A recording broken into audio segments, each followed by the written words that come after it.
પાટણ શહેરના ward number 1 માં રહીશોની સુવિધા માટે પાણી પુરવઠાની વ્યવસ્થાને વધુ સુદૃઢ બનાવવાની ભાગરૂપે એક મહત્વપૂર્ણ વિકાસ કાર્યનું ખાતમુહૂર્ત પાલિકા પ્રમુખ વોર્ડ વિસ્તારમાં કરવામાં આવ્યું છે। વોર્ડ નંબર 1 માં આવેલા કાલિકા પમ્પિંગ સ્ટેશનથી દેવકુટીર સુધી અધૂરી રહેલી 10 ડાયાની પાઇપલાઇન નાખવાનું કામ તેમજ દેવકુટીરથી કેશવ વિલા સુધી 4 ઇંચ ડાયાની પાઇપલાઇન અને દેવકુટીરથી રાણીની વાવ સુધી 6 ઇંચ ડાયાની પાઇપલાઇન નાખવાના કામોને વહીવટી મંજૂરી મળી ગઈ છે। કાલિકા પમ્પિંગ સ્ટેશન તેમજ દેવકુટીર કેશવ વિલા અને રાણીની વાવ વિસ્તારને જોડતી લાઈનો નાખવાનું કામ સત્વરે ચાલુ કરી દેવામાં આવ્યું છે। આજે યોજાયેલા એક કાર્યક્રમમાં તમામ લાઈન નાખવાનું કાર્યોનું વિધિવત ખાતમુહૂર્ત પાલિકા પ્રમુખ ચંદ્રિકાબહેન રાવળ અને વોર્ડ નંબર 1ના કોર્પોરેટરોની વિશેષ ઉપસ્થિતિમાં કરવામાં આવ્યું હતું।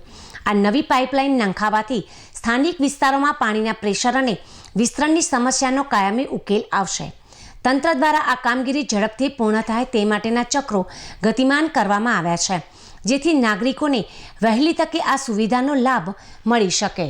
પાટણ શહેર વોર્ડ નંબર 1માં કાલિકા પમ્પિંગ સ્ટેશનથી અધૂરી 10 ડાયાની પાઇપલાઇન દેવકુટીર સુધી તથા દેવકુટીરથી કેશવ વિલા સુધી 4 ડાયાની પાઇપલાઇન તથા દેવકુટીરથી 6 ડાયાની પાઇપલાઇન રાણીની વાવ સુધી નાખવાનું કામ મંજૂર કરાયું છે અને તે કામ સત્વરે ચાલુ થઈ ગયું છે।